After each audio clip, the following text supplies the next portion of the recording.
Hello, this is Russell from Tones of Evil. And you're listening to Capes and Lunatics Sidekicks podcast. This episode of Capes and Lunatics Sidekicks is brought to you by Tweaked Audio. To get awesome headphones, go to tweakedaudio.com and use the coupon code Southgate to get 30% off, free shipping, and a lifetime warranty. Or you can get there through the link on our website, southgatemediagroup.com.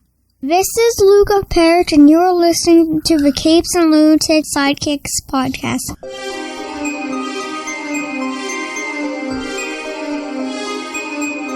Hello, everyone. It's that time again. That's right. It's been one full month. We are back for another discussion with legendary writer Mr. D.G. Chichester. Hello, guys. It is maybe becoming the favorite part of my month, you know. Getting back with you guys. I have to go and I have to reread stuff and be prepared. It's fun. I know. I think it's our favorite time, one of our favorite times, because I know last night Lilith was like, tomorrow's Dan, right? I'm like, yeah. She's like, okay, I'll see that. Otherwise, she's just like, okay, I'll see you tomorrow. Otherwise, she's like, okay, see ya. I can freshen up the relationship a little bit. I was going to say, you should make her happy to see me, yes. All right. So, yes. Can I just start this episode, though, by saying I really appreciated the script plot, and how you differentiate the styles between Marvel style and DC style. I think that's very important that you started your plot script off that way. Forward. Yeah, well, that was the story behind that, if you want one, it was actually, and I'm pretty sure, the last official comic convention I went to as a guest. I brought that script and a Judge Dredd's script. And I was, giving them away, or maybe I was, selling them for a small amount, with an autograph. And so those were positioned and put together for that very reason. So the Marvel one, the Daredevil 380 one you were talking about, I was trying to explain for people who didn't know what it was. And then I had the Judge Dredd script right next to it, which was written in a more movie style script, as DC's script style was, at that time. I think a lot of people just write that style now all together. And so that was, and those are the only two examples I have left of anything I ever wrote because I had this hard drive crash back in 2001 and it took away all of my original comic writing. And I just so happened that one of the guys I had given those scripts to at that comic convention, I became friends with. And then years later, he said, I've got those two physically here. And he was able to scan those for me and give them back to me. So they're kind of like my own little treasure trove of who I was. That's so sad about the great, as the people that read the newsletter know, the great hard drive crash of 2001. It was, it was a horrible, horrible moment. And obviously I have all the comics and that's terrific. And that's ultimately what they were written for. But as you can sort of see from reading this plot and then looking at the comic itself, there are differences sometimes, and it's kind of sometimes interesting to see that little snippet. I was actually reading. I'm doing a podcast tomorrow where the guy who runs that one wants to talk about the Elektra miniseries, Root of Evil, which we can talk about sometime. But I was rereading that for him, and I recognized there was a little intro piece I'd done for that comic where there was a little snippet of my plot in there, like maybe 2 or 3 paragraphs. And so that was another little time capsule I wasn't expecting to find. It's like, damn, that's what I wrote like. So they always warned us about Y2K. They never warned us about Y2K1.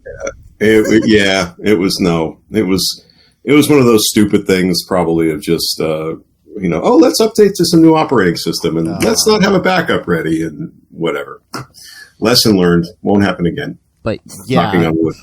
Yes, the issue in question is Daredevil 380, and again, we've been telling you people, go sign up for Dan's newsletter, and you can get yourself a copy of the script for this issue. So you could follow along. You can, and I'm sure we'll talk about it. I have the comic book, the digital version, open side by side with the script, and just back and forth. Did one make more sense than the other? Ultimately, we'll talk about that. It's interesting to see how things come about, put it to you that way. Yeah, it is. It is. You know, you could see definitely where places were meant to be things, and you could see where Lee was like, "Yeah, I'm not going to do that." And So you were talking about different forms of scripts. So, like, when you write a comic, do you not always do the Marvel method? Do you do different versions? So it's like, and how do you decide which version you're going to do at the time? They were called Marvel and DC version, back in the day, probably Marvel again being a plot where you would describe a page altogether, or maybe you would describe a series of pages, right?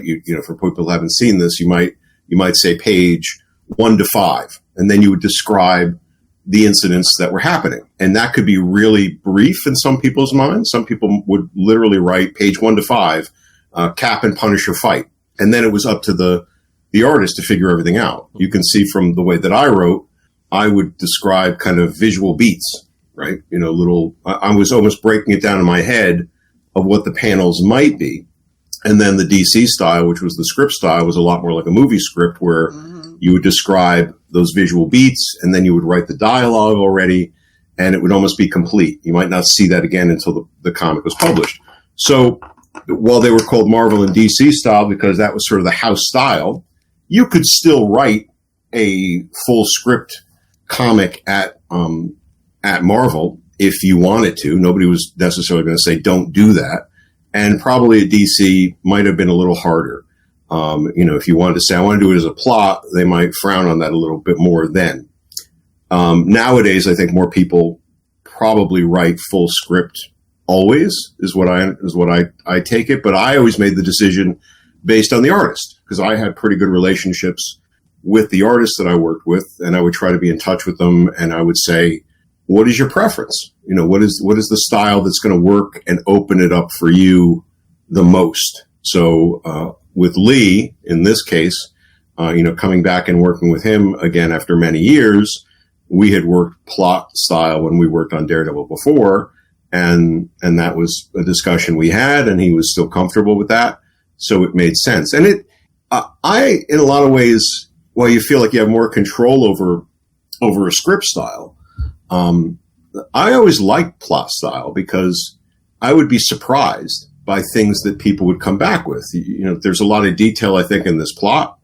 But sometimes an artist would make a decision that you wouldn't expect. And then when you get to the script, it would inspire a different line of dialogue, even though I dropped lines of dialogue in here as well. But it was always what's going to work best for the artist. I mean, and it's interesting. Sorry to cut you off, Phil, because I know a lot of people that try to go from comic books back in the early 2000s to get into TV and movies and stuff. And the people from Marvel had a little bit of a difficulty transitioning from that plot style, whereas the people from DC, specifically, I can speak of Andrew Dabb and Laughlin over on Supernatural, who were writing comic books and then went into writing for TV, and they said it was a kind of an easier transition, where someone from Marvel with the plot style, it kind of starts to make sense why that would be.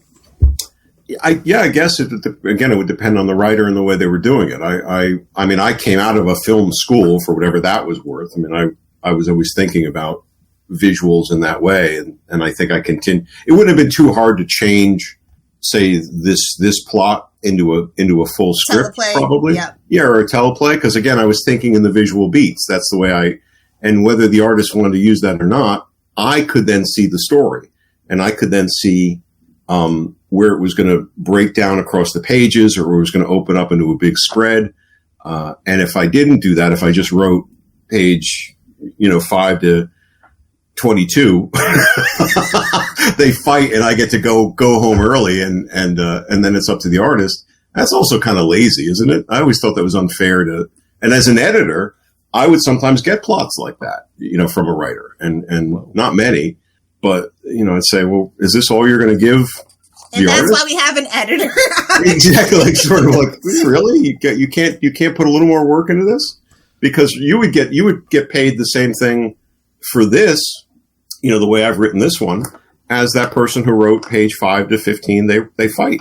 And that's all that would be the entire description, which is insane. And Lee and I had artists. Artists are so unsung sometimes.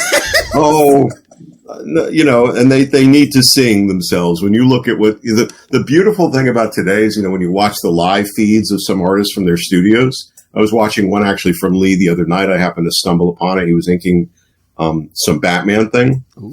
And you realize, I said, look at all that ink. But you realize how much work goes into it. It's just crazy. And so they deserve both all the praise and all the profit that they can get out of the work they put into it. Definitely.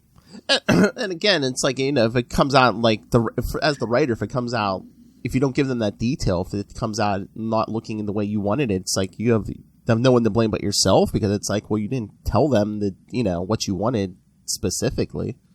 Right. Exactly. I mean, sometimes it goes the other way where you do put a lot of detail into something and an artist will come back and sort of throw out everything that you've tried to put down, or takes the plot and the story in a different direction, or even quote unquote ruin something because they chose not to do it. And then you're having to figure it out, or try to get the editor to say, you need to get so-and-so to go back and redo this because it doesn't make sense for the story anymore.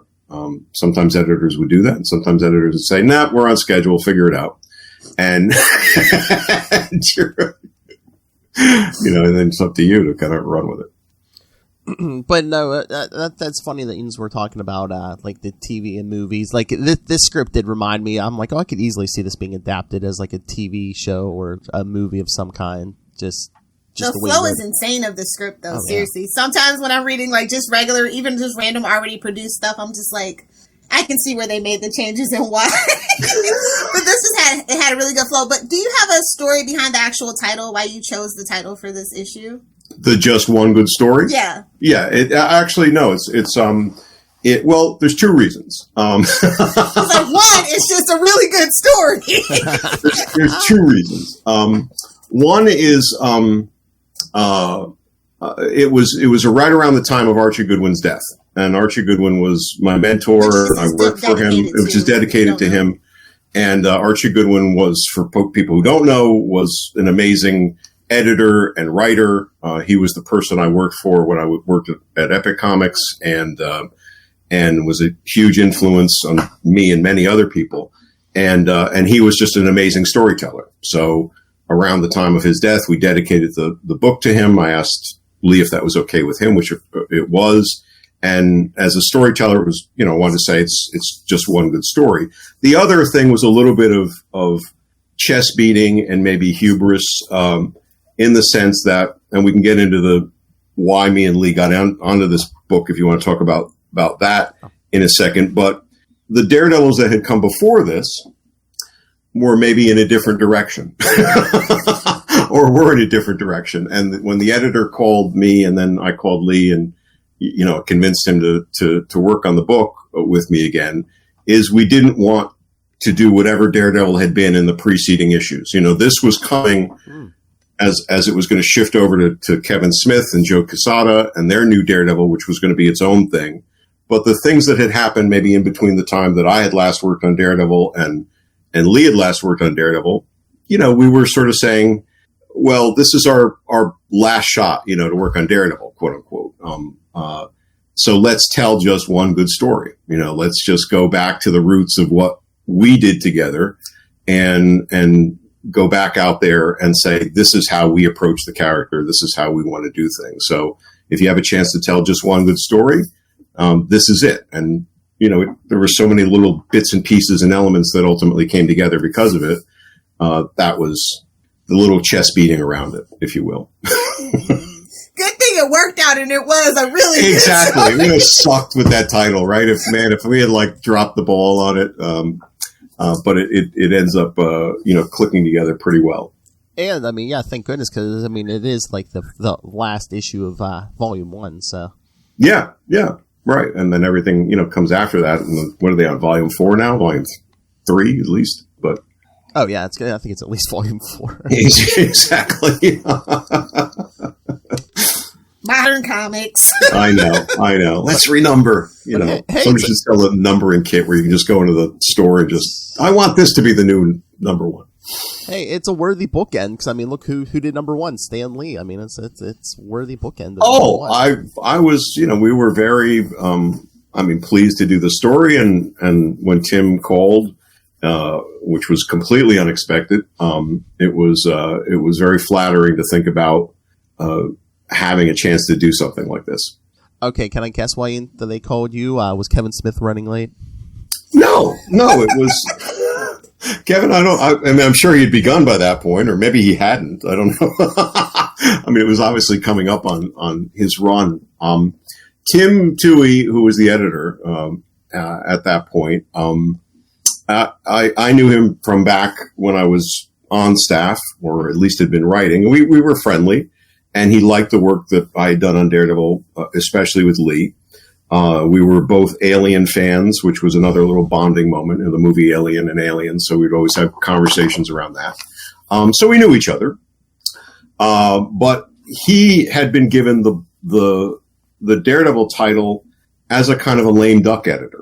I think he would say this, and we had talked about this. So the run that was up to there were stories he didn't like. I don't think I'm telling tales out of school. And they weren't jiving with him. And as a lame duck editor, his job was just get the issues out until Kevin and Joe take over, right? And the new big, powerful, great Daredevil is going to happen. You just need to kind of make sure the floors are swept with this last stuff.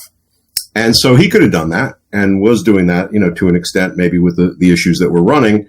But he said Daredevil deserves better to go out, with its first issue than just where it is. So since he had that lame duck control, which means also that no one's probably really paying attention to what he's doing as an editor, he said, let's take it back to a high point, which in his mind was the work that Lee and I had done. So he called me up, and this was at a time where I was in a kind of a low place. I wasn't doing a lot of work. Things had shifted for me in comics and other places, so I didn't have a lot of Marvel work, probably no Marvel work going on, if I'm honest. And so to get that call from Tim saying, do you want to come back and do one issue of Daredevil? Was, it's like, I don't know. Let me think about it, Tim. I don't really, yes, but the thing that he wanted was me and Lee. And, for good reason. And Lee wasn't into it, right? Lee had moved on. Lee had become, even more of a force of nature than he was. And now he's even more of a force of nature, for very good reason. But he was doing his own thing. He was writing. He had worked on many other characters. And so for him, it wasn't an immediate, yes, let me go back and relive my glory days or work with Dan or something like that. It was very much, having to convince him in the sense that this was going to be a, Lilith one good story that would be worthwhile to add to his, his portfolio, versus, oh yeah, we're just doing Daredevil again. Like that's the type of artist he is, that he wants to always be adding to the things that he's doing. So I can't remember what it was that I did. It wasn't a bribe. We actually talked about it. We talked about what the story could be and the beats that we would have and how it would be different than what we did before. And obviously there's a couple of nods to it. One, especially if you didn't pick up on it, I'll tell you about. But it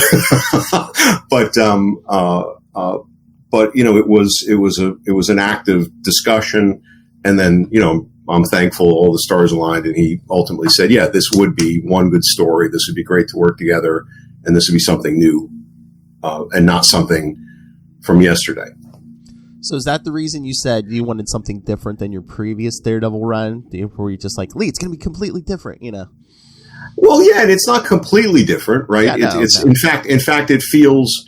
It's a return to form. I could go from 300 to this. Oh yeah, definitely. and say, yeah, this is the same team, this is the same guys, but there are a lot of different things. But there are a lot of the similar qualities of the city as a character. When you're going around, there's when you're working with Lee, everything becomes real and hyper real at the same time, right? You feel like you're in that stripper club. You feel like you're burying that guy out in Bayside or whatever. You feel like you're walking through Chinatown. You feel like you're in that office where that poison's, going through the water and all these things. He makes it, the moment, so real, but and then bringing back the Kingpin, and having the Kingpin be a part of the story, but differently, there's a little bit of a nod to the past, but the framing of the elements, was something we hadn't done. And we were both more mature than when we did it. We were kids when we did Daredevil. I mean, we were really just like, we were in such a ridiculously fortunate place. And both of us were coming into our own, I think, as writers, and me as a writer, him as an artist, us as professionals. So now we were better at our craft. And that was also the lens of looking at it. I really enjoyed the interspersed black and white panels. Oh, yeah. Like the red and then the black and white. It was just really, truly chef's kiss. And you wrote that in, you integrated that into the script as well. And I'm like, oh, that's neat.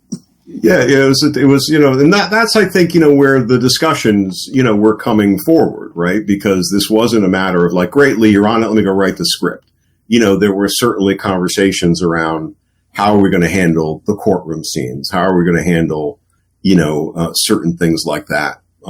But that's also an instance of, what I was talking about before, when you see the work and then it gives you a different direction to think about. Even though I knew how those scenes were going to play out in a way, I remember thinking there was one line, and I can go look it up, but where I was describing Matt Murdock's voice in the courtroom, and it's something, and I hadn't really ever described that before or done something like that. And it was only in looking at the art that I kind of came to that moment thinking his voice isn't actually modulated and a courtroom voice. His voice is like, I'm going to you up all the time. Like, I'm daring you, in that sense of the quality of his voice. Because, the line, I think, between Murdock and Daredevil is like so razor thin. Yes. As opposed to like, that's like one of his many great flaws So I think that was only in thinking about that from the plot outwards and then seeing the artwork and then writing it at that moment to say, that's how I'm going to talk about his voice. Yeah, because I think they even showed that real quick in the movie. But yeah, he can hear those heartbeats and he can be like, okay, this person doesn't like me. I'm going to have to pour on the charm or, Right. Although in the TV show, I think we watching it here, we always conclude it like, yeah, Matt's really a good lawyer if he shows up, but ultimately, if you're in trouble, you probably want Foggy on your side, or Saul Goodman before you want Matt Murdock. Really. We always say, somebody get She-Hulk on the phone. Exactly, or anybody except Murdock. It's like You think that's like his? He'd rather be out beating up people than be in the courtroom. I was going to say, do you think that's like his greatest weakness, that it comes so easy to him that he's just like, oh yeah, I'll just stroll in there 5 minutes beforehand and win the case? And yeah, of course, that's the essence of the character, right? That's what I think about that razor thin line. You've got some characters who are, I'm this when I'm in my quote unquote real identity. I'm this when I'm in my superhero identity. But I think that is the strut of Murdock, right? He is a daredevil. He is a fighter, with or without the horns. And so he is a naturally talented lawyer.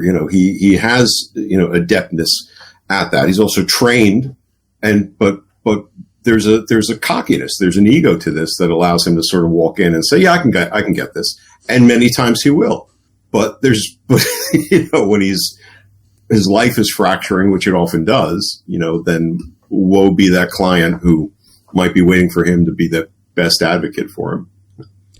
And again, I'm not trying to kiss your butt or anything, but I mean, come on, people. I mean, look, this is a writer here. I mean, he's thinking about the tone of Matt Murdock's voice in a comic. I mean, come on, kids. Yeah, but that can help the artist too, though. Oh, yeah, definitely. You and Lee have great synergy. It's obvious. So it's like he thinks of the little things because that can help in the artist's, mind's eye of how he's going to draw that. Absolutely, and the facial expression, right? If he's balling his fist or anything like that, right?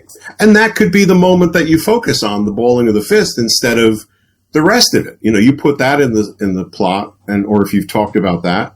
Just as you've seen probably in a lot of movies and TV shows, sometimes the camera focuses on the strangest things, but it gives more intent.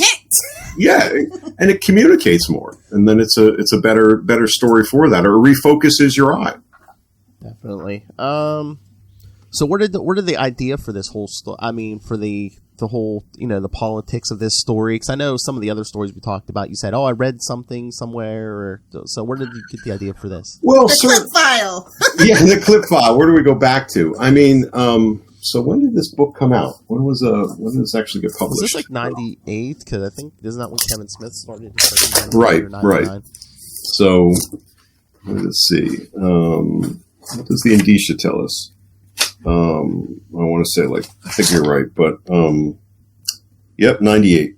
All right. So, there was a lot of, I think, there was this, we weren't into 2000, 2001 and the, the whole madness, everyone descends into, after 9/11 and stuff, but there was certainly tension about the Middle East and things.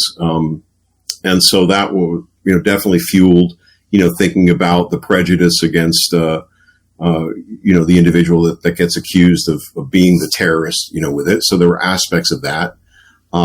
There were aspects of I think the biggest thing that drove the story was, yes, pieces, Lilith, from the clip file in terms of, I know about Chinese, New Year, or I know about lucky money, or, the way that, say, gangs will intimidate, store owners and that bit. So I had all those things packed away. But coming back into it after such a long point and having had so many different reactions to the Daredevil work I had done and looking at all the things that maybe had been done since I had done it, it was really about points of view, right? It was really about what were points of view about who Daredevil was, about who Daredevil could be, when Daredevil was on top, when Daredevil was being treated as a clown. Now Daredevil is going to have a new identity with Joe and Kevin, although that was really never, part of my thinking. But all the different points of view about who Daredevil was and what I had contributed to it to some degree, and the reactions to that really fueled that multi-point of view story. And one of my favorite stories, one of my favorite movies, is a Kurosawa film called Rashomon. Do you guys know this film? Mm-mm. So Rashomon, I'm going to do it a disservice here, is in feudal Japan. And there's an incident that happens in the forest between, I think, a samurai and a vagabond and a woman and maybe one or two, other characters. And then the film basically returns that incident again and again, and you see it from the perspective of each of those people. And so by seeing it from all these different perspectives, and you as the viewer get some sense of, all right, well, what's the real story here? But you never really know, right? You never really know because it's being told from all these different perspectives. So in some ways, this was also a little bit of a nod to that, or at least an inspiration from that, is if you had this one big incident that happened, and, we fill in the gaps around some things, but all of those moments, especially toward the end where they see 5 or 6 different Daredevils, everything from the Aryan Man Daredevil, Death Devil, which was, me giving a little bit of a snark to people reacting to the Fall from Grace Daredevil is well, he's got armor now. No, it's not armor. But, people going on about, well, you're giving him armor. He's not a Daredevil anymore if he has armor. To the jokey Daredevil, which was a little bit of a nod to some of the things Tim, I don't think, was crazy about in some other Daredevil stories where Daredevil had become goofy and gaggy and didn't really seem to play to his character. To just, how would other groups and gangs and whatever throughout New York act as if they were the voice of Daredevil. Like, Daredevil, of course, is going to be a mob thug, or Daredevil is going to, talk more street, or Daredevil is going to act in certain ways. None of those, and yet all of those are Daredevil, right, to those people. So it was a tough thing. I mean, I for coming back into it and giving a kind of a lame duck assignment, quote unquote, it was, it's like, why am I doing this to myself? But that was part of the appeal of what Tim gave us as an opportunity. We had a chance to really bring that to life in a way and in a story that we hadn't really told before, which, going back, Lilith, to what you were saying or what we were talking about before, I think that may have been part of the appeal to Lee too. He hadn't done a story like that. We hadn't done a story like that with Daredevil. So how do you do something different and play it out in all those different ways? And it's it's a little longer. It's a few extra pages. Was that their idea, or did they just say, "Oh, give us your story. It doesn't matter. It just happened. You could be a little longer." Yeah. Yeah, it is longer, which was good. It needed definitely more pages to breathe. I can't remember, like, in all detail of how that was. It might have been in once we sort of got Lee on board, saying to Tim, we've got a chance now to do something a little bit special. Can you get us an extra pages or a double size issue or whatever it ends up being?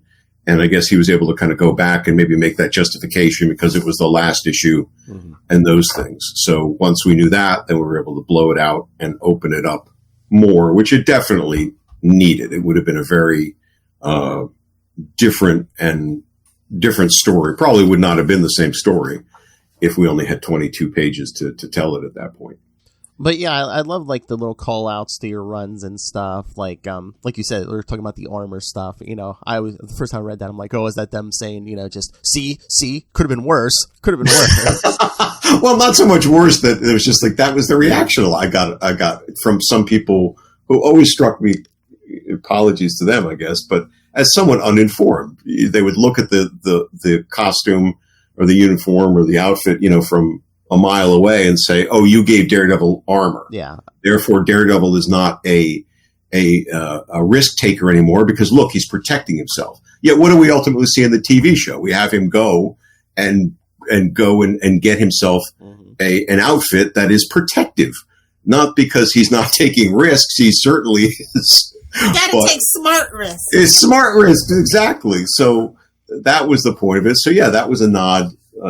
To those type of reactions, I think people were just in shock in the 90s. A lot of people changed costumes. Some of them got armor, but I'm just like, some of those just seem like sales ploys and stuff. I'm like, you actually had story behind like a costume change and stuff. We tried. I mean, I'm not going to lie to you. We had some sales ideas in mind, but we also worked it into the story, and we had good reasons for what we were doing. And I was also thinking about the stories ahead where ultimately we would go back to a more traditional costume, but the reasons for doing that would have also come out of the story, right? It would have been just not like one day saying, "Oh, we beat this costume to shreds, and oh, I have this old one hanging in the closet, I guess, or I'll put this on instead." There was going to be a progression of things that would go as through. long as he wasn't feeling the actual color, I think all the fans were okay. As a reference, I like how the red feels, and but the biggest the biggest nod to the past, that I worked in was the one line that Lee hated from Daredevil 300 was when I wrote. Daredevil has vanquished the Kingpin, and the Kingpin's lying in the dirt outside of Port Authority, and I have him go through this whole mental thing in his head, and he ultimately says, "I forgive you." And Lee hated that line, hated it. Just, we had such an argument over writing that line, and him trying to say you'd never say that. You should pull it. It doesn't make sense, and ultimately. I kept it in, and but then that was the reversal. Then in 380, when he's he's got the Kingpin on the ropes, and he says, "There's no forgiveness this time," and it was just And Lee's just like, yes, finally. I don't know. I can see Lee reading the script and like, yes, that's good. Well, I'll tell you a funny story, or at least I think it's a funny story. So when I hadn't seen Lee in person in a long time, and he was going to be at a comic convention here in Connecticut, and a few years ago, or more than a few years ago, and so I sent my son over to the table, and so he hadn't seen me. He had never met my son in person, and if he had seen any pictures, it was little. So my son was probably around 12 or 13 at the time, and I sent my son over with Daredevil 300. And I had him said, Mr. Weeks, I love this book so much, thank you, for doing it. Can you autograph it for me? And then as Lee was autographing it, I had him say, but I really hated that I forgive you line. What was that all? So Lee had no idea that I was at the convention. And I'm watching him for a distance, and I could see his reaction at that moment. It was like looking up at this kid, like, what are you talking about? And so then, we revealed the gag, but I thought it was a good moment to get his attention. That would have been funny if he was like, yeah, it's that SOP writer I had to work Exactly. With. Pretty much he was like looking around. Wait a minute. He's got to be here somewhere. But yeah, because there were so many homages to your run, like the Kingpin. You got a member of the Hand because you did a lot with the Hand. But you threw in Bullseye. Was this like either you or Lee saying, you know what, we never really got to work with Bullseye. This is our chance to work with Bullseye. Certainly it was a nice beat. I don't remember that it was around, here's our chance to finally kind of pull this character in. I don't know if that was the rationale, or it just felt like we needed some badasses to frame out the situation. We needed some real firepower with Bushwhacker and, Bullseye and beats like that. And everyone is a little bit of cannon fodder to some extent. They're definitely going to get trounced by Daredevil by the end of this. But I would say that they all felt like they served a good purpose as either a nod to what we had done, and also just framing out, well, who should Daredevil feel like when he's dealing with these type of characters? Because in that last bit, if there's anything that's a truth to the story, it's certainly that last little section, where he just goes at them so effortlessly, and he takes them down and he dodges the bullets and he redirects Bushwhacker's shots to light the fuse. He's so in his game. He's so in his moment. It just felt like this is how he should act when he's really in the zone. So that was a nice way to sort of acknowledge, he deals with the Hand. He deals with crazies like Bushwhacker. Even though Bullseye has the precision, Daredevil's got another angle on that even Bullseye's precision can't match. And then the ferocity of Kingpin, which is always so great to play with, just becomes, you're the big man, you're the fat man, you're all these things, but but at the end of the day, and there was a moment in that too where he just, which flashed back to some of the other things I felt I had done, where he makes choices that are just kind of crazy and ruthless, like saying, you can get out of here, but you're going to get out of here burned and baked and suffering. So I'm not killing you. I'm not putting you in a situation like that. But I'm a little bit crazy. I've set up a really kind of crazy situation, which I'm even going to have trouble getting out of this boat. Right. He's seconds ahead of the blast when he's actually getting away from it. So, there's a little bit of an edge to the character when you play with it like that.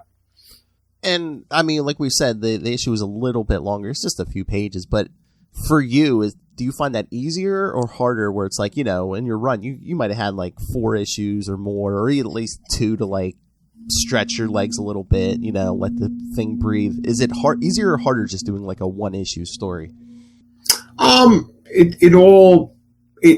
It depends on how you're planning it going in. So that's why I'm pretty sure we knew going into, of course we knew going into this that this would be longer. Because you wouldn't have written or created a story like this with all these elements and coming back and forth if you didn't have the size. 1-issue stories, are, can be great. They can be fine. They can be easy to do. one of the ones we may get to at some point is, what was it? Daredevil 304, which was 34 hours, which was a one-issue story. It was one of my favorite pieces. I'll hold that up against a lot of other things of just a day in the life, story that really hit all the beats. So something that's self-contained can be actually, maybe nicer because you're not having to worry about all the other things that you need to kind of thread through. And what do I need to pull in from next month? What do I need from last month? What do I need to set up for next month? So that can be refreshing just to focus on the story. Yeah, I was going to say, yeah, we're definitely have to get to that 304. We're definitely going to get there. I love that. I love that issue. Yeah, because as you're saying, I'm like, yeah, 304 was great. It's okay. So yes, this guy's the master. He can do short stories, long stories. Doesn't matter. Sometimes, what I thought you were going to ask was like about the extra pages. Sometimes extra pages can work against you. That can become like, I got all the time in the world. I got all the space in the world. And then you get to you've written yourself into a corner and then you have a page to get out of it. And then you may end up like, we've all seen those stories. It goes, exactly. And sometimes I've written those stories. And you're like, what did I do? Gotta rip that scene out and go back and start just make it a cliffhanger. We'll worry about it next. Well, then that's the other thing too. Can I make this 6 issues instead of 5? Because then I can get myself out of it. And I think there was a couple places where I might have called an editor and said, can I extend this by one more, story? Or you see those stories where it like builds up, and then it like ends in like one punch or something. Yeah, or it doesn't go anywhere. There was a classic X-Men story I remember, and it was like they found you meant all of them. As an X-Men fan, I can say that. That's an X-Men fan. There was a story back. This is going back to that time, but I remember like you turned the page and they came upon like the Brood, the alien, sort of thing, the alien riff. And there's like, there was a crashed spaceship or there were eggs or something out in the desert. And it was like, oh my God, the Brood is back. And then it never got acknowledged again. It just dropped off the face of the earth. And I remember that distinctly saying, what happened? Like, I thought they were setting up that they were going to, new creative team. It didn't Maybe matter. that was it. That's Maybe what I was going to say. It. I think that's usually what it is. Yeah, someone else takes over and just like drops this story. Drops it completely. Yeah, certainly. I've seen that happen. I mean, the funniest thing it always sticks in the back of my head, and these were back issues I picked up. It's like, I think it was in the 70s, Captain America. Steve Rogers was living in some apartment, and one of the neighbors, like, they always showed him in shadow, and it's like, oh, he has some evil plot. He's going to get Steve Rogers, or, and then I guess they like bring in a new creative team, and he moves apartments, and like, that guy's never acknowledged. I'm never seen again. I'm like, he's it's gone. like 40 years later, that guy's still sitting in the apartment. I'm going to get you. Waiting. Yeah, it's like, I know when he's going to come. He's going to come out any day now. He missed the moving day. It's Falcon's problem now. Exactly. It is Captain America's problem now, Oh yeah, did you watch Falcon and Winter Soldier? Oh, absolutely. I was riveted. I just thought they handled that so well, and such a different quality to Sam and the way he approached things, and the monologues they wrote for him, and just even when they switched the title at the end, I blinked for a second and sort of like, wait a minute, are they announcing a new movie or something? No, he is Captain America. And it was just such a great, beat. And I remember even thinking back to Endgame. It's like, I mean, I love Sam and he's a great character, but how is he going to be Captain America, thinking about the physicality, more than anything? And so the training, and then the way that they used the suit just to give him just enough little pushback, the wings clipping into the ground, or the jets or whatever, letting him push forward just a little, not becoming a new Tony Stark sort of thing, but just a little nudge. And the ultimate loot box from Wakanda was just a great, thing. And, yeah, I dug it. I can't wait to see what happens. What a great time to be alive for like a lot of the comic book writers who didn't necessarily get their flowers back in the day. Now they're pulling all the good stories from Marvel TV and movies. I had a chance. Those back issue hunts, and get on Twitter if you ain't already on Twitter. Carl Potts, who was one of my editors and a good friend, and and had given invited me to go along with him to see Infinity Wars, you know, at the premiere in New York. Like they had a big Marvel sort of premiere. And you know, I sat down, I hadn't seen a lot of people in a long time. So I was seeing some people. I sit down, I'm sitting right behind Tom Palmer, who is the inker who worked on many, many things, but he worked on a ton of the Avengers stuff. And I knew Tom from back in the day. And I just remember saying to him, what does it feel like to see these stories? Because he worked on all those stories, right? He worked on these stories that were so much part of that storyline. So what's it like to see this stuff, you know, come to life in this way? Like and you'd never dream in a million years. It never, none of them did. None of us did, you know, that you'd see this to this level of you know, excitement and execution and it feeling, you know, so real. I mean, they've done a masterful job of capturing what always worked in the comics and now making them, you know, feel like, you know, that you're missing something if you're not enjoying it. When WandaVision, you know, finally kicked back in and then Falcon and the Winter Soldier, I realized how much I missed that little opening music. Yes. You know, because we'd had a year plus, you know, we were used to a Marvel movie every 3 months, right? And then we hadn't had anything for a year. And suddenly when you hear that riff, you know, it's like this psychic trigger that, yeah, I need that. I need that stuff that's not the boys. I had a dopamine already. Exactly, right? It's not the boys. It's not Invincible. It's not some meta commentary on superheroes that's actually, you know, excuse me, pissing all over them. You know, I want something that's just enjoying the hell out of them. And that's what, you know, this is kind of bringing back. Oh yeah, I hear that music. I'm just like, I'm just waiting on a new Daredevil movie. That's it. I know. Fantastic Four and Daredevil. That's all I want. I'm crossing my fingers. I was talking to Kuljit Mithra, who runs the Man Without Fear website, and has been like one of the biggest advocates for Daredevil forever. I said, "Hey, put in a good word for us, will you? We really love to have him on." I will absolutely. I'll let him know. He's a great guy. But I said, is Charlie Cox in the new? You know, in the new Spider-Man, because that's what I'm holding out for. I want not that again. Peter Parker wants Matt Murdock as his lawyer, but they're not. They're not Foggy. It'll be okay as long as Foggy shows up at the end of the scene. But I would love it if that Daredevil is the Daredevil in the movies. Oh yeah, it has to be Matt Murdock. So they're not ready to reveal Jen Walters yet. So yeah. Exactly. Oh, yeah. They better come out with another Daredevil movie or Disney with Plus actual, real Marvel Disney money behind it. Yes, I need it in my life. And I will stand up and cheer and embarrass my wife when in the credits it says special thanks to DG Chichester. I'm like, yes. Thank you. I would too. I guess you know, but. I enjoy the hell out of it. You better have her film it. Oh, yeah. Exactly. It's one of those theater things. Like, first reaction. Pull this and record, dear. Why? Oh, you'll see. But yeah, 380 is so good. And it's just such a wonderful way to end a volume. Like, thank you. Yeah, that's exactly. No, seriously. It felt like coming home. And I wonder, because it felt like coming home for you too. Like, you just get that vibe.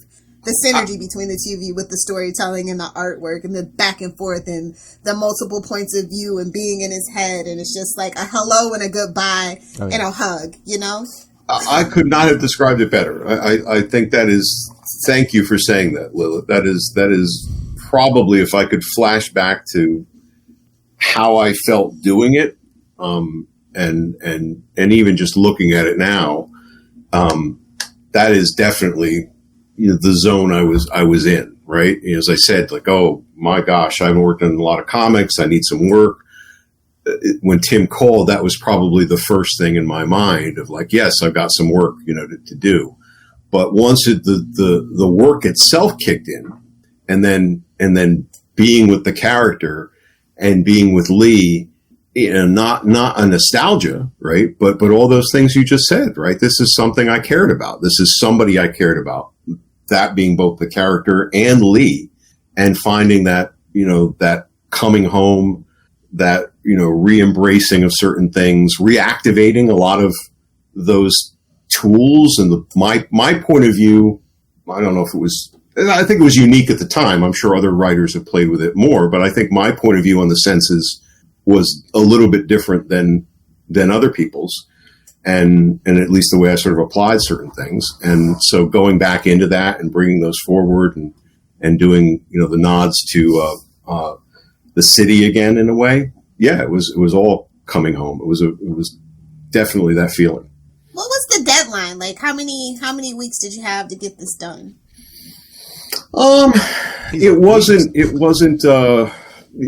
you know, I couldn't tell you exactly. It wasn't overnight, but it wasn't take all the time you want, because it was, you know, it was somewhere in between, you know, the zone again of the person who was still finishing the stories, right, that would come before, right, you know, 379 or whatever.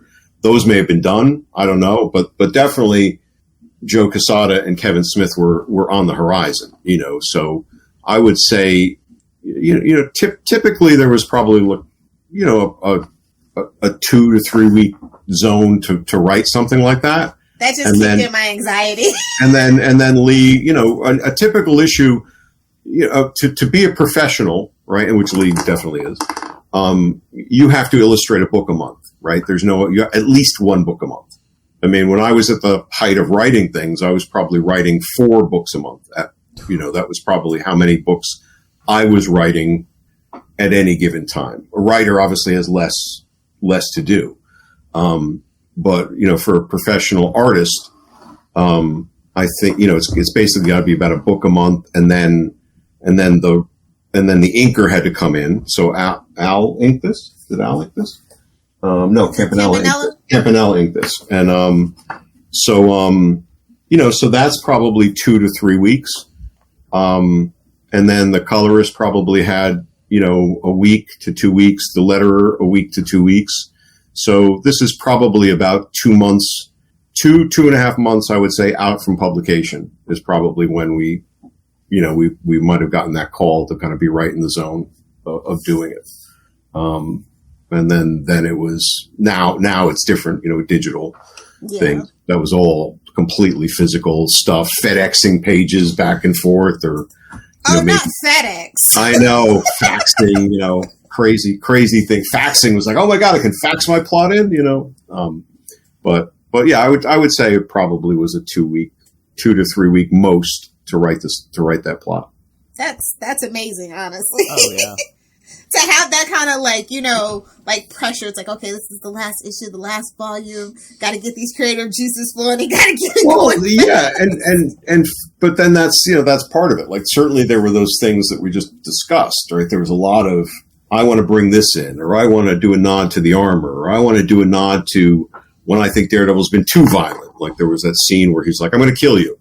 It's like, no, we're backing down. He's like, no, I'm going to kill you. No, you don't have to kill. And suddenly he's got a gun. Like, you know, what is going on here? You know, that's what I was going to ask you. The whole gun thing with him with the gun, was that an homage to like that Frank Miller cover? Yeah, where he's holding the gun. Yeah. Not the Frank Miller cover. Okay. It was actually, and it wasn't an homage. I mean, I love Frank Miller's work. I mean, clearly I've benefited from it and admire it. But there is I think is it Man Without Fear? I think it's, you know, I think it's the Daredevil Year One like type of thing he did with Ramita. But there's a story he did in the zone of things where Daredevil just decides to kill somebody. And I remember talking to Ralph about it, and I said, that doesn't, even in the early days, that doesn't feel right, you know, to me. I mean, just for my opinion.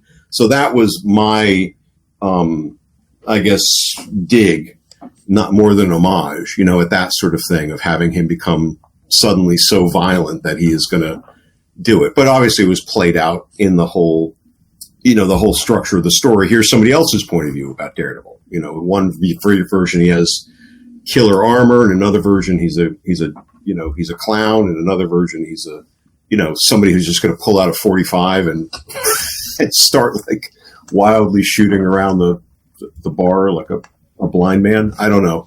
I love in the script you described it. Was it like, yeah, he pulls out a Dirty Harry style, you know.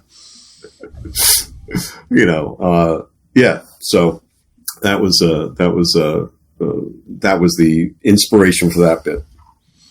Yeah, from start to finish, the pace just sucks you in, and it takes you on a whirlwind ride, for sure.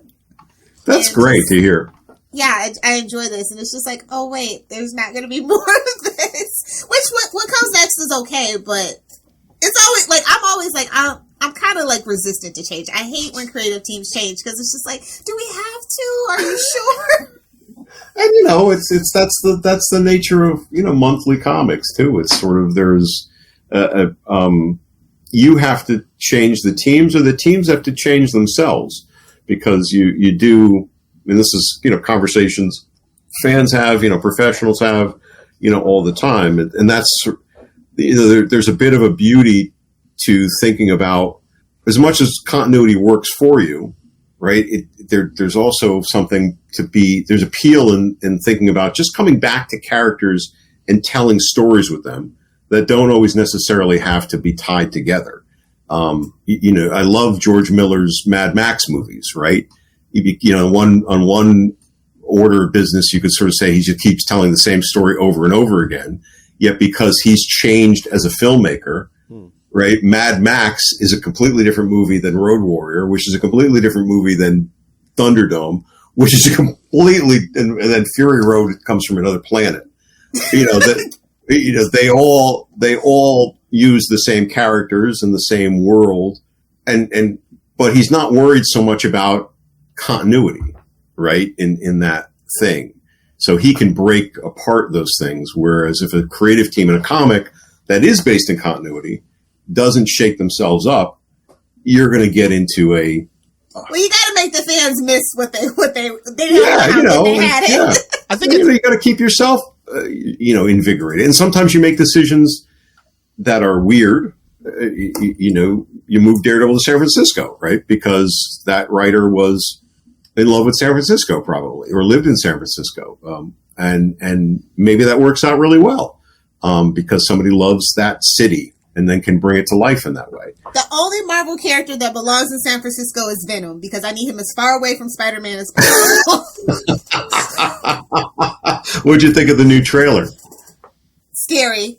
It's scary. Woody Harrelson's going to eat up. He's going to eat Tom Hardy up. Yeah, it's a really scary trailer. It's not like it's not a lot of fun. It's scary, so I have to see where it goes. Well, Carnage is, he can be a lot more to handle than Venom, and Woody Harrelson knows how to do psychotic killer very well. Absolutely. He's going to chew the scenery. Yeah, exactly. He fits really well in there. But just like what Lilith was saying, like the long arcs. I mean, I think we were you get a good team and it's like a comfort to you, but I think we were spoiled in like the late 80s and the 90s, because I mean, you spent how many years on Daredevil? I mean, Mark Grunwald, who did my like favorite Captain America run, was on there for like 10 years. I mean, Peter David was on the Hulk for at least 10 years. Peter put stakes down on that. He made that character so much of what he did continues to resonate, I think, in that character. Oh yeah, Al Ewing's like referencing stuff. Yeah, 90s kids are spoiled. Yeah, they're spoiled with good comic book writers. Exactly. All right.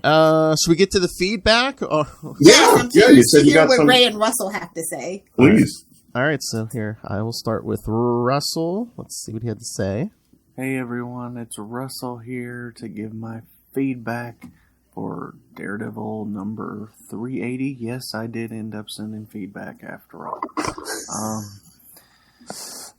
Well, this one I feel like is quintessential Daredevil. This feels like all around this is everything you want out of a Daredevil comic. There's action, there's intrigue and mystery, there's courtroom drama, there's,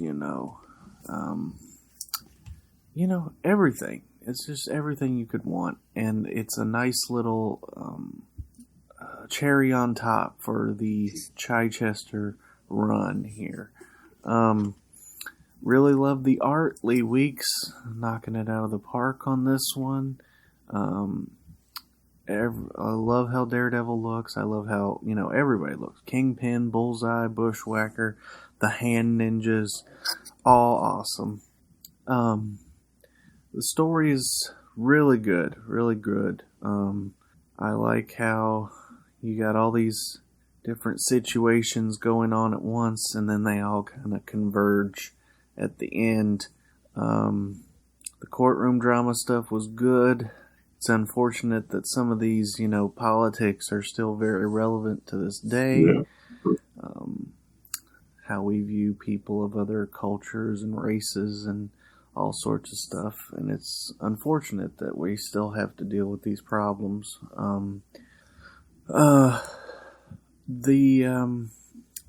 love the scene where Daredevil kind of has sensory overload. I don't think that's explored as much as it should be. Obviously, we know Daredevil has heightened hearing and, heightened smell, but we don't really get to see it, affect him like it did in this all that often, I feel like. I guess he smells the poison and it kind of just shatters all of his reality there for a minute, but his training and his resolve helps him to at least save some of those poor people drinking the poison water. Does Daredevil have trouble eating, I wonder? Because, the good stuff is going to taste ultra good now, but maybe too good? Would really good food actually end up being a detriment to Daredevil? And of course, bad food, I would imagine, would just be unbearable. Anyway, this is good stuff. I would love to see a what if issue all about Death Devil. That was awesome. Very 90s. Very cool. But anyway, if I had to give this a letter grade, I would give this an A. I really enjoyed this, and I'm not just blowing smoke because Mr. Chichester is on the show. I genuinely enjoyed this, and I feel like this was, even though it's kind of a swan song, it kind of feels like a great introductory Daredevil issue as well. So, those are my thoughts, and Capes and Lunatics and Mr. Chichester, looking forward to hearing more from you. Thank you. Wow. Thank you, Russell. Wait, before we go to Ray, he just cracked the code. This is why Matt's not married. He can't lie to his wife about her terrible cooking. Russell helped me crack the code. Thank you, Russell. Now we know. Russell, thank you. That was amazing. Thank you for picking up on so much stuff. And if we could reprint this book and put everything you want out of a Daredevil story on the cover blurb, I would go with that. So, really, that's a terrific review, and you hit all the things so well. And I hadn't really, the food angle is really interesting. That would be something to definitely play with. I'd never really played with that or thought about that much. And you have to wonder, does he even more purposefully eat more bland foods just for that reason? To sort of counteract all other things. But then I always think that Matt's bad at self-care too, and that just Bonnie has to throw an Ensure at him. Have you eaten today? Yeah, have you just been drinking iced coffee all day? He's a wreck. He's just a wreck. Yeah, he's just. Just picture him flipping over a building, like eating a sandwich or something. Right. So before I get to Ray, Lilith, should I make his day and ask Mr. Chichester if he would have any thoughts on, would you be interested or have thoughts on, writing a Moon Knight story? Because Ray is, a huge Moon Knight fan. Moon Knight, I don't know that well. I mean, I know the character, I know the background, but I know the appeal he has for so many people. But I've never shied away from wanting to play with different characters. And I believe there's some Moon Knight stuff coming up, right? There's a Moon Knight show. And a new book, right? Yeah. So, July, but that would be a new challenge, a new opportunity. So if anything ever came like that, who knows? Okay, we'll start the petition on it. All right. Hey, Marvel, you heard the fans are already clamoring for a Chichester Weeks Death Devil miniseries or something. I think that's. I don't know if Lee wants to go with a Death Devil, but but there could be something. There's your next gag. Hey, Lee, they want us to do that Daredevil. Exactly. You thought it took hangs up the phone. Not doing exactly. It. You thought it took a lot to convince you of last time, because this time it's really going to be something. All right, let's get to Ray. All right, our big Moon Knight fan. Hello, Phil, Lilith, and DG Chichester. Hello, this is Ray dropping in some thoughts for Daredevil 380. Before I kick off with anything, I just wanted to say a big hello to DG Chichester. It's a real great pleasure to hear you on the Capes and Lunatics podcast, and being a big fan of yours back in the 90s as well with your Daredevil run. It's a real privilege to have this feedback kind of reach your ears. So anyway, with Daredevil 380, look, just the main I guess overarching impression I get of it was that I really did enjoy it. That there was a grand epicness and scale to it, which you'd come to expect, I guess, with such a milestone issue. It capping off Volume 1. Just the amount, like the sheer amount of characters and multiple plots within this, I thought were very well interwoven together.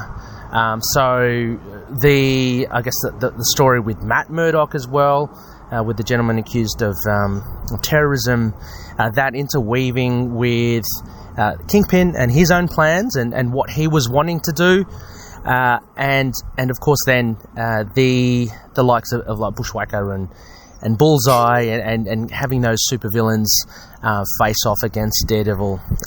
And then also as well, what I really did enjoy was this aspect of that being kind of part of the news and it being spread word of mouth, which I thought was a very interesting way to kind of frame that story of that eventual, I guess, event that happened on the ship. Excuse the background noise here. I am just outside the office, just giving my thoughts, and we are unfortunately next to a main road. But anyway, hopefully you don't get too much of that. But yeah, I love this story. The art was great as always. I mean, I do love a lot of the Daredevil art.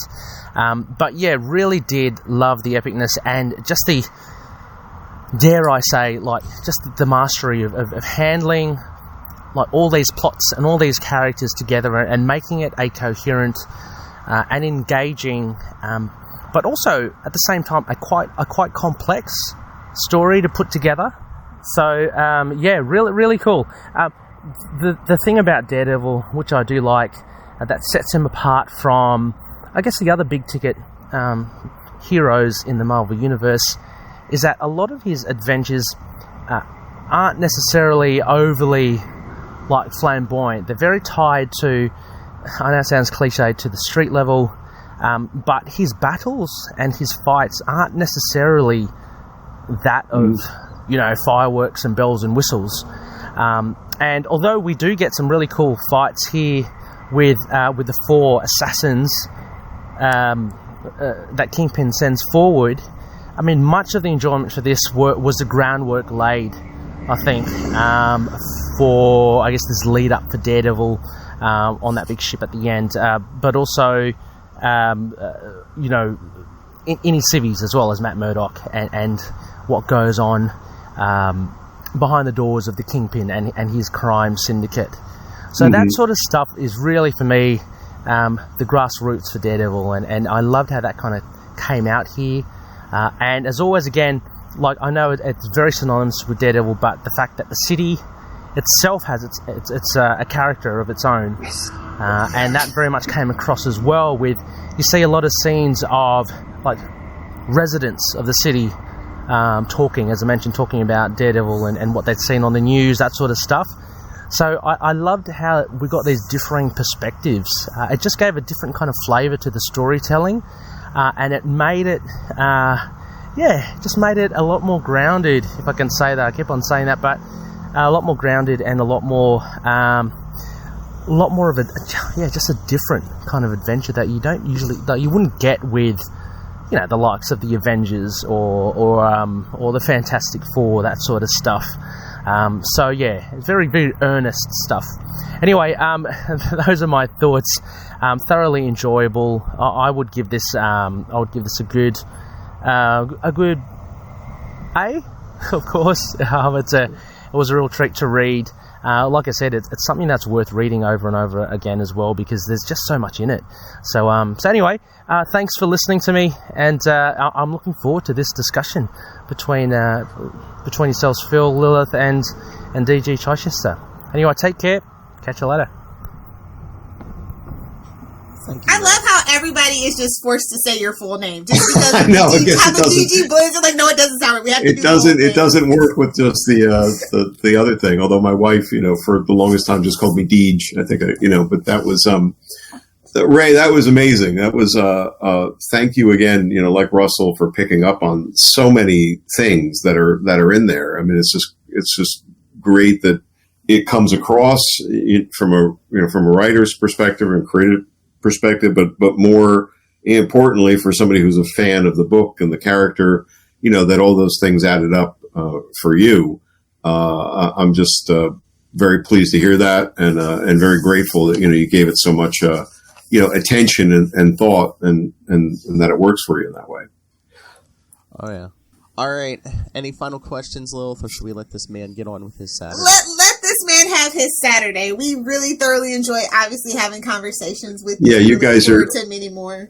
You guys are great, and I look forward to that too. And I just want to thank you both. I mean, just for doing this, on a regular basis, which you're going to be doing, but having this conversation and hearing Russell and Ray and I think among my Daredevil pieces, Fall from Grace, Fall of the Kingpin, they get a lot of attention for good reason.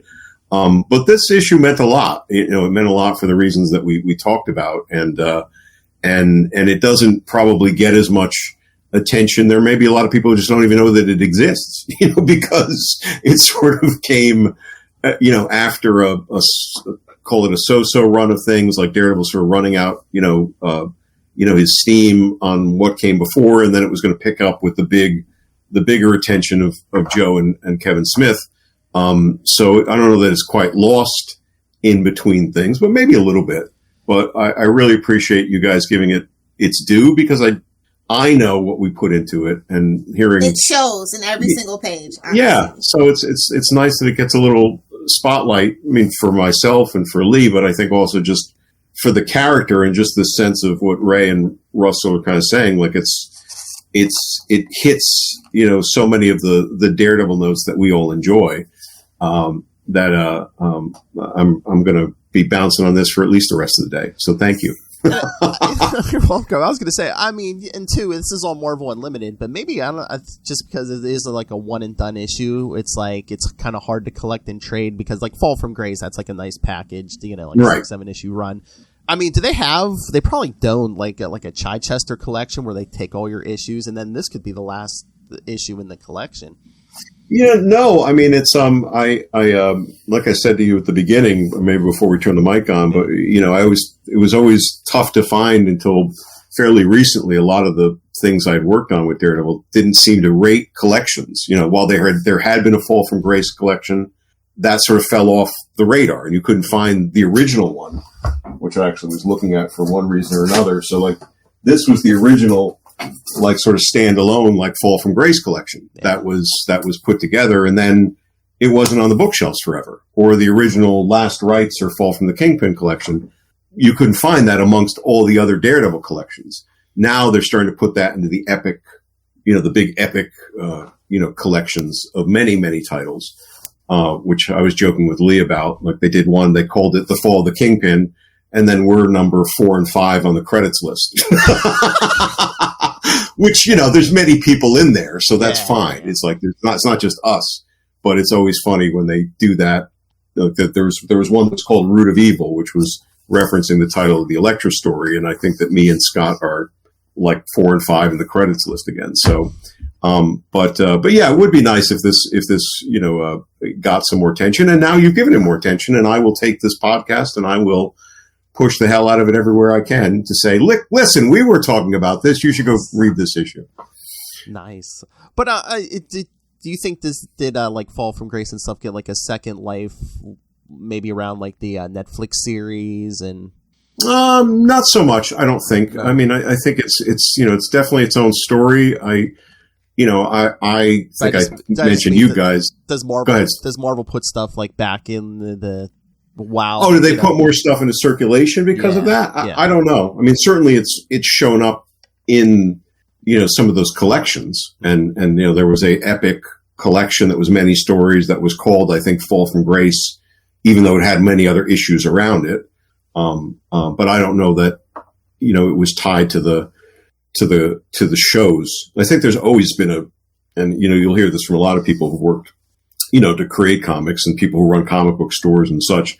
There's always a ridiculous disconnect between the movies and the TV shows and the comics. Like, why doesn't every show end with read the ongoing adventures of Daredevil in the monthly comic, or read the Avengers every month from Marvel Comics? Like, why isn't that the first, a credit after the movie ends or the TV show ends? I've never.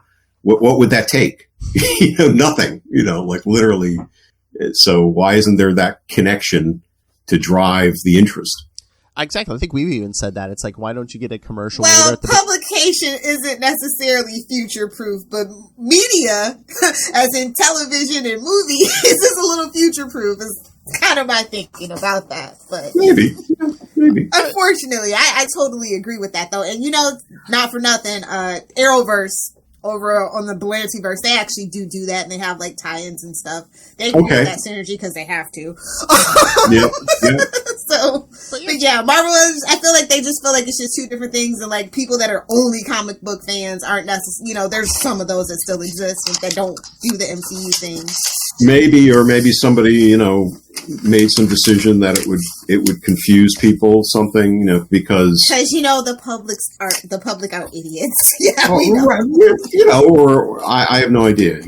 Like Chris Hemsworth is Thor here, and then I'm going to pick up the Thor comic, and Thor is somebody else. Thor is. I don't know. Punisher's looking a lot like John Bernthal these days. Well, that was the whole thing with like Samuel L. Jackson, right? Samuel L. Jackson became Nick Fury in the comics became Samuel L. Jackson, and then when they cast Nick Fury, who else are you going to cast except Samuel L. Jackson? Again, that's why can't they advertise? Because it seems like a lot of times in the comics they try to incorporate stuff from the movies and TV shows. X-Men, early 2000s, X-Men all of a sudden started wearing black leather in the comics. It's like, okay. Yeah, but they are trying to create that synergy. Maybe if we push for it more, like, hey, you do still own that comic book side of things, right? Maybe you should push that. Yeah, you would think. I mean, there definitely was, going back to when I was involved with it, there could be corporate pushes from above. From you need to incorporate this into your story because this is happening in a movie, right? This needs to kind of go down. So stuff flows downhill.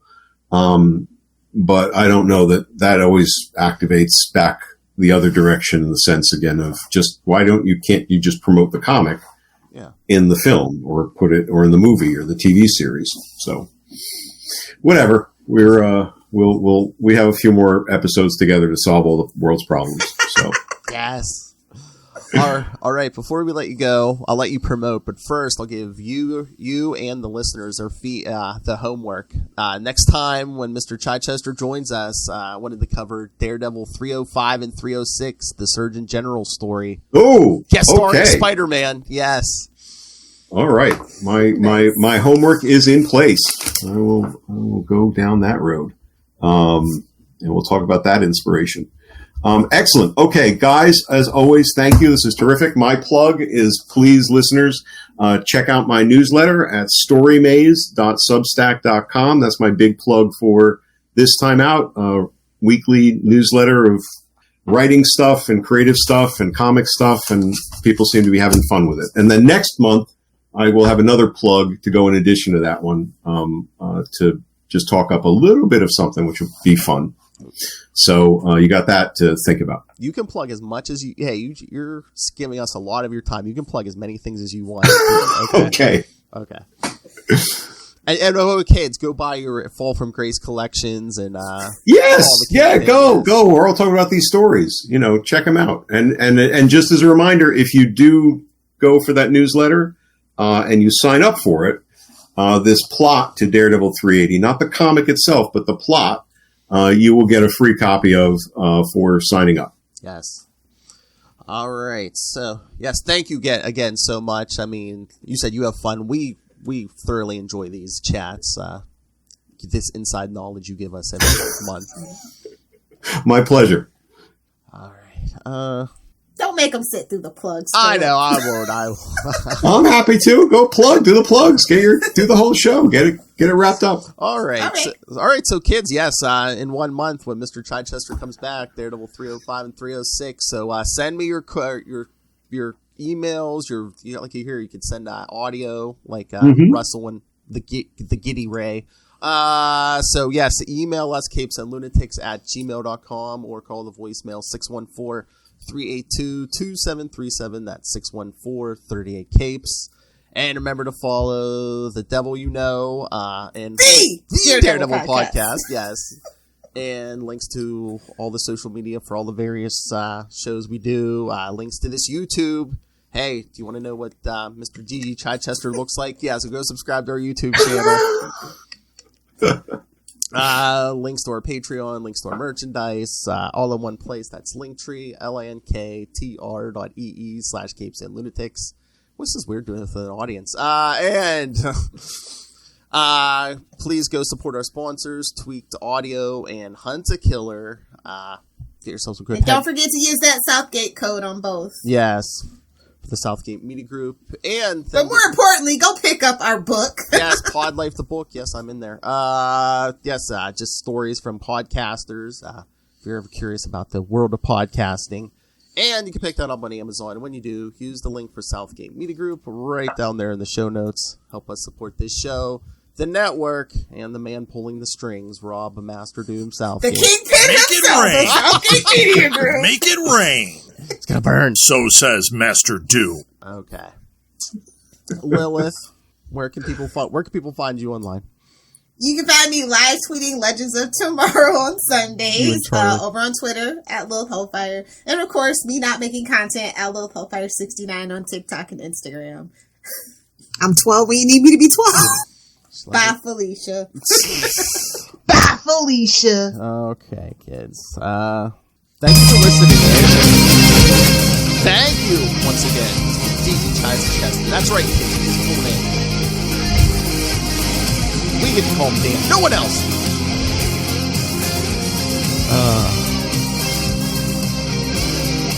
But again, thank you so much. As you can see, we get all this feedback and attention to come on and join us. Everyone's always excited. All right, guys. Good seeing you both. Thank you, sir.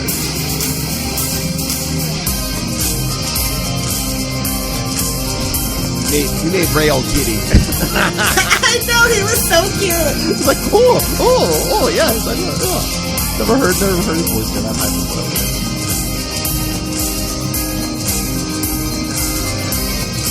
But yes, I love this chat. Thanks, guys, for kissing his butt, so I feel better. I was just like, Ray, if you didn't give it an A, you're dead to us. I know, he was like searching. I'm like, well, you better give this an A, kid. All right, come back in 1 week. Well, come back next time for Atlantis Attacks, and then in 1 month, Gigi Chichester. But until then, stick with the devil you know.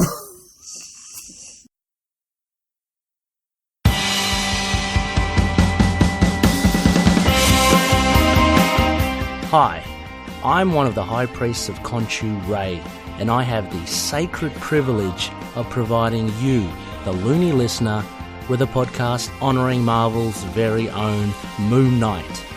So join me and a host of others at Into the Night, a Moon Knight podcast. Follow us on Facebook, Twitter and Instagram, or support the show by becoming a Patreon member. Into the Night, a Moon Knight podcast. It's time to get your Khonshu on.